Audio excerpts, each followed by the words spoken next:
Welcome to the Unabridged podcast. I'm Ashley. And this is Jen. Join us for bookish episodes and check out our website, unabridgedpod.com, where you can find lots of new bookish content to grow your TBR. Sign up for our newsletter to find out more about online book discussions and upcoming events. Find us on Patreon for extra unabridged content. Join us on Instagram and Facebook at Unabridged Pod, and message us there or see our website to get plugged into the Unabridged community. You want opinions about books? We've got them. Hi, everyone. Welcome to Unabridged. This is episode 247, Love is in the Air 2023, because we have done this topic before. Today, I just want to remind everyone that Ashley and I have been making a real effort to boost our Patreon again. So every month we have great content on there. We release an extra episode every month in Patreon. If you're interested in finding out more, you can go to patreon.com/unabridgedpod, and you can see the episodes that we released, which have been some great adaptations. We've talked about our Unabridged Sweet 16, which we had going on last month. And yeah, we just share a little bit of extra content. Some of it is more or less bookish than other content, but it's a lot of fun. It's a little less edited than what we release in our normal feed, which can be fun as well. Edited both audio-wise and in what we say. So yeah, check that out. And it's a great way to support the show. You know, we're a small business and this is our second job for both of us. So yeah, any support you can offer is much appreciated. So again, you can get there on our website, or you can just go directly to patreon.com/unabridgedpod. All right, to get our episode started, we're going to do our bookish check-in. Ashley, what are you reading? So one of the things I'm reading is Michael Schur's How to Be Perfect. This one, I'm listening to the audio thanks to Libro FM. And it's a lot of fun. If you have watched The Good Place, then a lot of the characters from The Good Place, the actors from that, make small appearances in this book. And so they pop in and read quotes and have little statements and stuff. And so I've really enjoyed that. I loved The Good Place and watched all of that. And so that's been fun. And what Michael Schur is really exploring is where we are in modern day philosophy and how it impacts our daily life. And so he, in a pretty layman way, goes through really the three major philosophical perspectives that continue to influence kind of modern thought. And so some of it is familiar. Some of it I have not visited in a long time since I was in college. And some of it I think is more kind of quotidien. And so you're, hearing about it in the news and stuff like that. But basically, I think that it's a really interesting time to be exploring where we are with things like morality. And so especially as we are continuing to deal with COVID and look at how something like a pandemic that affects an entire world, what that means for us, but it also applies to lots of other kind of daily decisions that we make. And so a lot of what he's looking at is, how do we know the right thing to do, and what do we do with that information? And so I am loving it. I have not done a lot of this kind of nonfiction in a really long time, but Michael Schur makes it really approachable. He makes it engaging for the reader. I'm loving the audiobook. I think it would be good on print as well, but I think that it is definitely clear that he knows an audience, knows how to tell a story. It's definitely, fun to listen to. It has all these little footnotes that are hilarious, and it's just really well crafted. And the audiobook is really well crafted. Like, there are a lot of, sounds that are incorporated, and like I said, the voices and things that they considered it a production that was different from the book itself. And so that's been really fun. So again, that is Michael Schur's How to Be Perfect, the correct answer to every moral question. And I am really enjoying that one, and I recommend it on audio. Yeah, I love that one so much. I've thought about getting a copy for my classroom because I have some students who are interested in philosophy, and I think it would be an approachable introduction to philosophical ideas. Yeah, I really liked the voice. Yeah, exactly. Like, I feel like what I'm enjoying about it is just that it does get into some things that I think are really helpful for us to consider, but not in such a dense way as a lot of the other philosophy things that I have read in the past. What about you, Jen? What are you reading? Well, I am reading Cormac McCarthy's The Road, which is a book I have read a lot. I used to teach it every year, probably from the year after its publication till I left my first school. So like for a decade, I was reading it every year. And then it has been since I left the classroom since I read it. So it's been 5 or 6 years. And Read with Tony is doing a buddy read, and I decided to join. And I was a little apprehensive because it is a book I love. It is a post-apocalyptic novel about an unnamed father and son making their way through a very desolate landscape.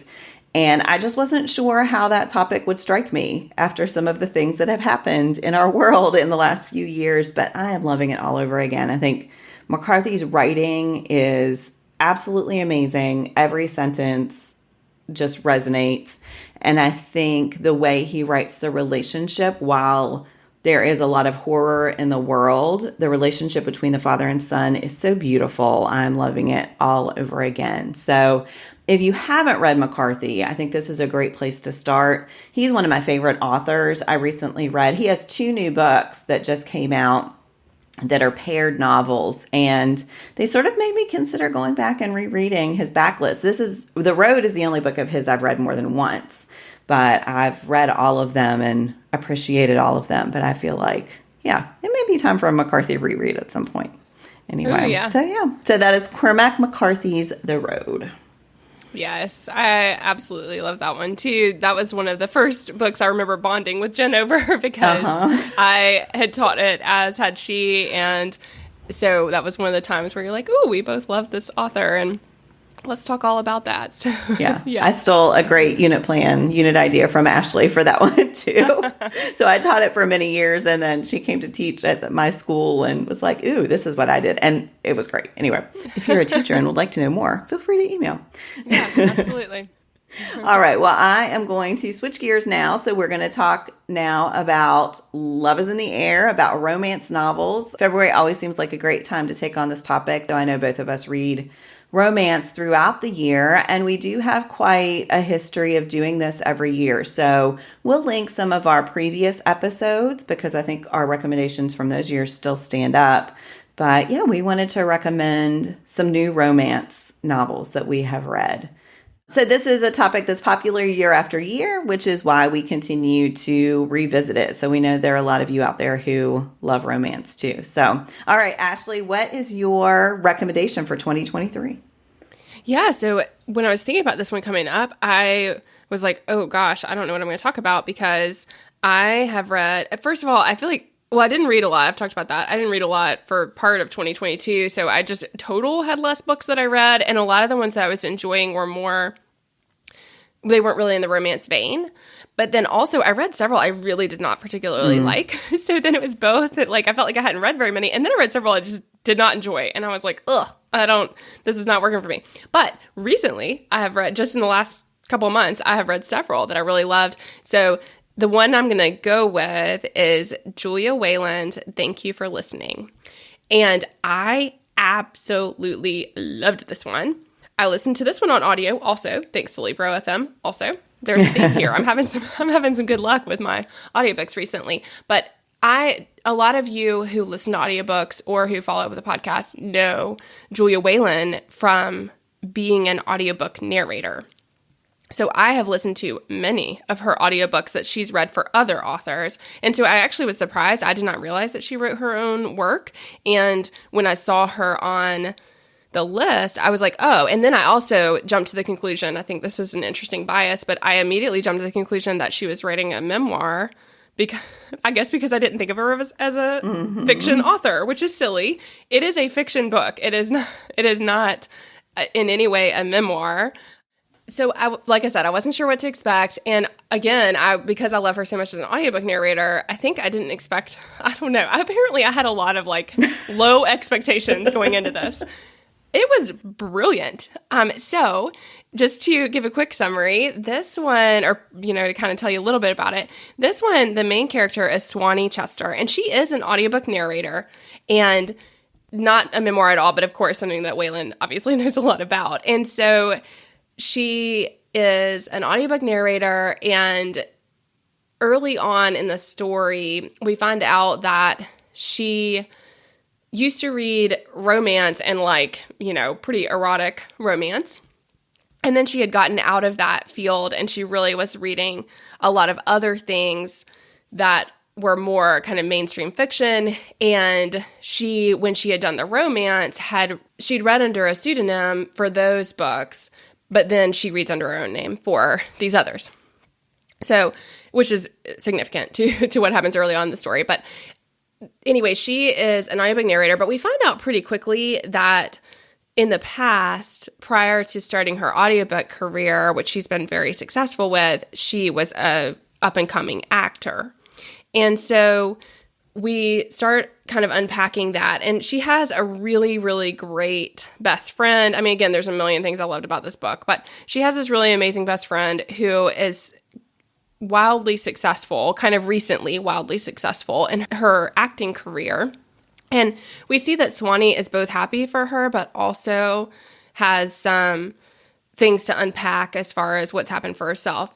You discover very quickly that she has had an accident. It is very unclear for a long time what that accident is, but you do know that she had an accident 7 years prior that severely damaged her face, so she no longer has any eye socket on one side, and in that space, her whole face has changed shape, and so she wears an eye patch and is really affected by that. So all of that ties into how her career changed and also these feelings that she's carrying for what she can do and can't do and the limitations she feels she has because of this profound accident that's really shaped her life.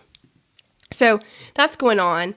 And early on, she goes to this dinner and encounters a random guy who she really hits it off with. And again, this has been a rare experience for her post-accident she's kind of given up on that also. So there are a lot of things we find that she's kind of given up on after this accident. But anyway, they have this great encounter, but then he leaves. He's going to the airport. He leaves and they kind of lose touch. Also, she has an ailing grandmother who is an amazing character. That was another thing I just absolutely loved about the story. So her grandmother is this amazing, amazing character, but she has Alzheimer's and it is really affecting her. And so because of that, she's in she still has a lot of autonomy, but she is in a memory unit and her ability to take care of herself is slipping as her ability to remember is changing. And so there's a lot going on there. So that was there's just a lot of different, I feel like I'm rambling a little bit here, but I'm going to focus on the main point. But basically there's a lot of different threads that I think work really nicely in this book.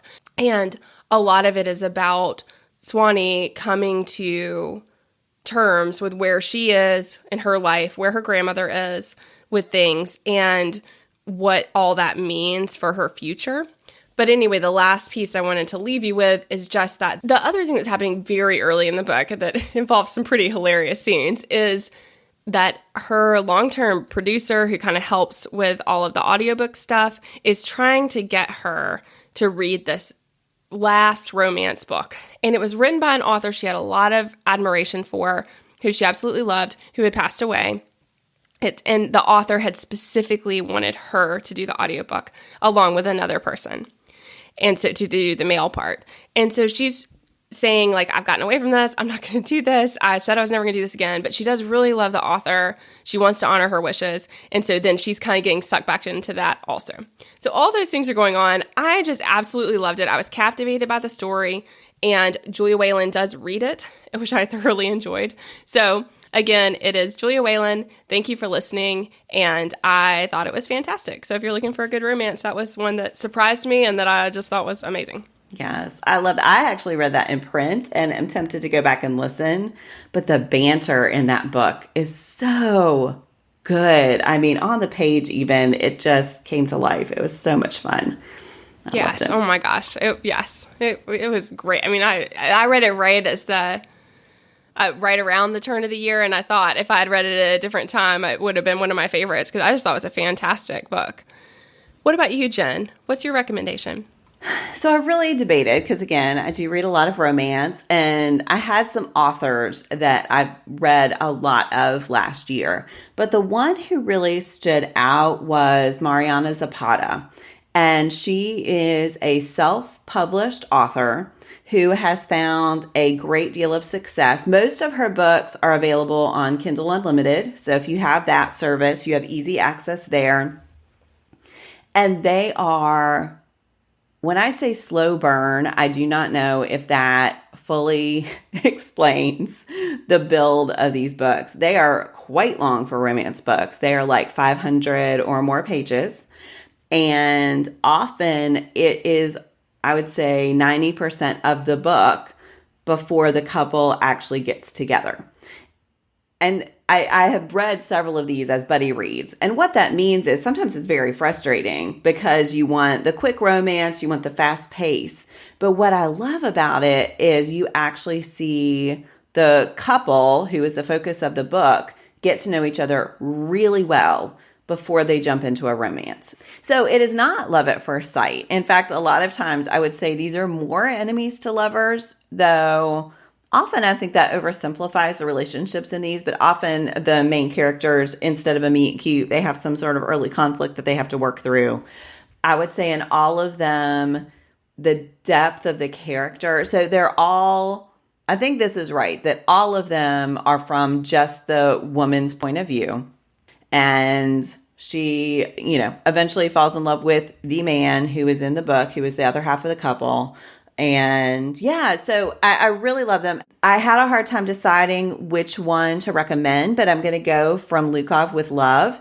And this one, most of hers are standalones, but this one does have, there are some loosely connected books that come later that have to do with the same family. But the main character in this one is Jasmine Santos, and she is a competitive figure skater who has never quite broken through for a variety of reasons. And she is now at the upper end of the age where you can really become a successful figure skater. She's a pair skater, I should say, where you can become a successful figure skater. Originally, she was going to be a singles skater, but now, because of certain things that happened, she's become a pairs figure skater. And at the beginning of the book, her longtime partner has basically dumped her. And so she thinks her career is probably over. And she's pretty upset about that because her family does not have a lot of money. Her mother is a single mother and has sacrificed a lot to make Jasmine's career happen. And she feels that she has really let down her family, who is, and she has a lot of siblings who didn't always get to do what they wanted to do because their money was going towards this training for Jasmine. Well, unexpectedly, she gets an offer to join a pair. There is a man, Ivan Lukov, I can't remember now, but there's something wrong with his partner, and she is going to be unable to compete. And so he asks Jasmine if she'll join him in the next year of competition, but it's only for a year. It's clear it's only for a year, and then he's going to go back to his other partner. And they have a long history of really disliking each other. So Jasmine is friends with his sister, but he has always been a jerk to her, and he's very grumpy. There are a lot of grumps in Zapata's books. He is very grumpy, and she just does not even understand why he would reach out to her. But she is interested in saving her career, and so she agrees. And she's thinking of this as being like a stepping stone to finding a partner that she can be with long term. You can imagine where this goes, but again, what you see is this surface knowledge of the other person, and then as that deepens, it's just really great. And I love figure skating, so this is the one I picked. I was reading this, while watching the Olympics, and it was so much fun to be reading the story about figure skating while watching competitive figure skating. And yeah, it's just a great book. Again, I love supporting the self-published author. Now, she has had a great deal of success, so you'll see a lot of people online talking about her. But yeah, so officially I'm recommending Mariana Zapata's From Lukov with Love, but I think all of her books are well worth reading. That sounds great, Jen. I haven't read any of her stuff, and I don't often read it. That made me realize that a lot of times the romance does have two voices, and they do often things develop more quickly. So yeah, that's really interesting. Yeah. Yeah. Sometimes it's frustrating because you're like, I just want to know what he's thinking right now. But because you're so immersed in, the female protagonist perspective. Anyway, they were a lot of fun. All right. Well, I know I am planning to put together a bookish fave of some other recommendations because I have some other books I would love to shout out. So you can look for that. And we would love to know what romances you would recommend. So you can email us unabridgedpod@gmail.com or reach out on Instagram @unabridgedpod and let us know what you'd recommend. We are going to wrap up with our Give Me One segment. Give me one feeling about Valentine's Day, Ashley. If I had to sum it up in a single word, I would say overrated. We don't do much, but it is one that I always feel a little bit guilty, especially after having kids, that like I don't do anything. So then I have a lot of feelings about it, but basically I feel like it's overrated. I think that unfortunately it evokes a lot of not great feelings for people instead of, I think, the intended feeling of, feeling loved and welcome and warm. Instead, I think that sometimes, and so that's why early on, my life partner and I were like, we're not doing anything and just made a decision because otherwise I think that there's this complicated set of feelings where you're both like, oh, it's not a big deal, but also then you expect someone to do something maybe. Right. And so and I think that's hard for, for teenagers and for people who are dating and stuff like that to navigate. So, yeah, I think I have a lot of feelings about it, actually. And I mean, I like how there's been a movement toward celebrating friends and things like that. Valentine's Day. Yeah, absolutely. I think that sentiment helps. But I do feel like it's kind of, unfortunately, I think doesn't accomplish maybe what the intended purpose was. What about you, Jen? Give me one feeling about Valentine's Day. Yeah, it's really not a big deal for us either. We don't really do anything for it. I mean, for a long time, it was sending our kids to school with Valentines for their entire class, which is you got it fine. But the biggest tradition I have associated with it is that my dad every year would bring home conversation hearts for my sister and me and made my mom promise after he died to continue doing that. So I have that fondness, but conversation hearts aren't really good. And so it is definitely much more a gesture at this point than it is. Yeah, it's a tradition that was really, really sweet. But yeah, I mean, it's just not a big deal in our family. So yep. Same here. But yes, we do get a lot of the bags of Valentines that come home that I'm like, what do I do with this bag of stuff every year? But that's okay. Yeah, that's right. But if you enjoy celebrating it, go for it. I think it's one of those holidays that everyone can make up their own mind about. I do agree, though. I like the move toward not just making it about romance, but making it about celebrating other relationships that are important. So that's nice. All right, everyone. Well, thank you so much for listening. And we will have a Give Me One prompt on our Instagram feed. So tomorrow, if you want to let us know your feelings about Valentine's Day, we would be happy to hear them. Thanks again for listening. Do you have comments or opinions about what you heard today? We'd love to hear them. You can find us on Instagram, Facebook, and Twitter at UnabridgedPod or on the web at unabridgedpod.com for ways to support us. To get more involved, you can sign up for our newsletter, join a buddy read, or become an ambassador. Thanks for listening to Unabridged.